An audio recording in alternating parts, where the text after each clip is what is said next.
আবু তালিব ইন্তেকালের সময় সেখানে উপস্থিত ছিল আবু জেহেল, ওয়ালিদ বিন মুগিরা, আবু সুফিয়ান, এরকম বড় বড় কাফিররা সেখানে উপস্থিত ছিল। আল্লাহর নবী মুহাম্মদ রাসূলুল্লাহ চাচার মৃত্যুর খবর শুনে, অসুস্থতার খবর শুনে চাচার পাশে এসে বসেছিল, একদম শিওরে এসে বসলো। আল্লাহ রসুল বলছে, চাচা আপনি শুধু একবার বলেন লা ইলাহা ইল্লাল্লাহ, আল্লাহ ছাড়া আর কোনো মাবুদ নাই, এই কালিমাটা একবার পাঠ করেন। কারণ মুসলমান হওয়ার জন্য সত্য কি বলেন? কালিমা। কি রাখবে বলেন? কালিমা। মুসলমান হওয়ার পূর্ব সত্য হচ্ছে সে কালিমা পাঠ করবে, রব এক হিসাবে স্বীকৃতি দিতে হবে, মুহাম্মদ রাসূলুল্লাহ আল্লাহ পাকের বার্তাবাহক, তিনি নবী, স্বীকৃতি দেওয়া লাগবে। ও চাচা একবার শুধু বলেন লা ইলাহা ইল্লাল্লাহ, মুহাম্মদ রাসূলুল্লাহ বলা লাগবে না, আমি জান্নাতে যাওয়ার জন্য আপনার জন্য সুপারিশ করব।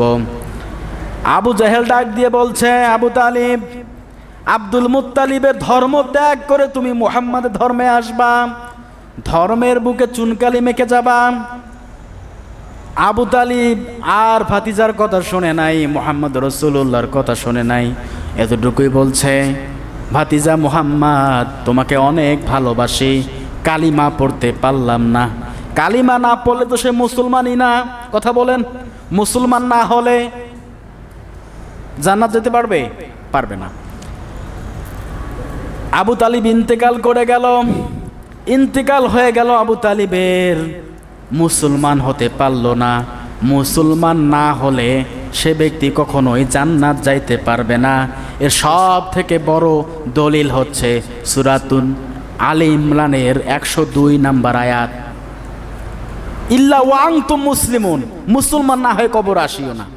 যেহেতু আবু তালিব নবীকে এতটাই ভালোবাসতেন, সাপোর্ট দিলেন, এত কিছু নবীর জন্য করলেন, নবীর জন্য নিজের জীবনটা বাজি ধরতে আবু তালিব কখনোই দ্বিধা করে নাই।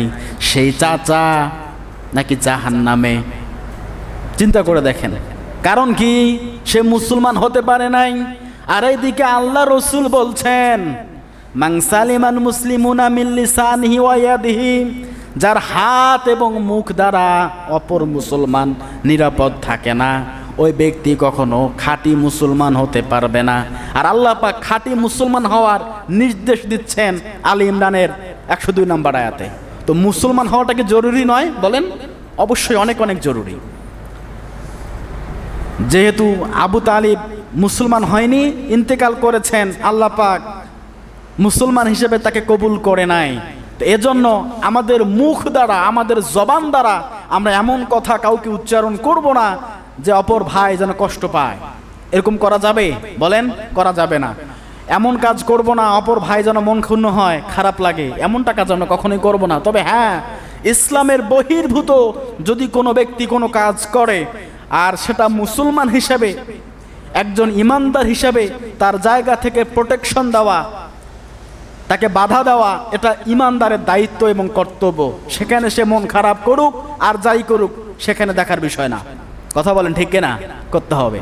সম্মানিত হাজিরিন, আল্লাহ রসুল সাল্লাল্লাহু আলাইহি সাল্লাম আমাদেরকে এই হাদিস দ্বারাই শিক্ষা দিচ্ছেন যে তোমরা খাঁটি মুসলমান হও, অপর ভাইকে কষ্ট দিও না।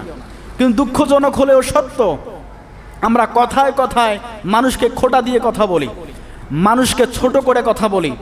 এরকম হয় কি হয় না বলেন? আমাদের অজান্তি হয়ে যায়। এরকম করা যাবে? এরকম করা যাবে না।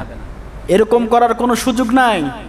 আর সব থেকে আরেকটা বিষয় হচ্ছে, আমাদেরকে ইলেম কালাম অর্জন করতে হবে। যদি ইলেম কালাম অর্জন না করি তাহলে এ সম্পর্কে আমরা গাফিল, আমরা কিছু শিখতে পারবো না। এজন্য সন্তানদেরকেও ইলেম কালামের শিক্ষা দেওয়ার দরকার আছে না নাই বলেন?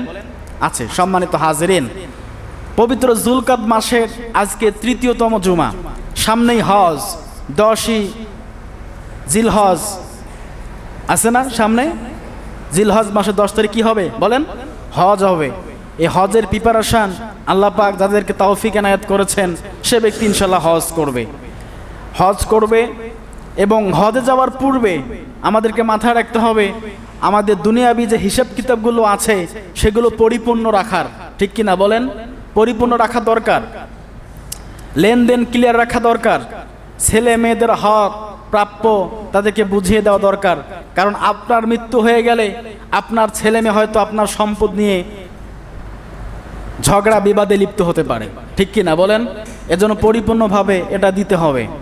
আর খাঁটি মুসলমান হওয়ার জন্য সব থেকে বড় যেটা আমাদের প্রয়োজন সেটা হচ্ছে আমাদের ঈমান এবং আমাদের শিক্ষা।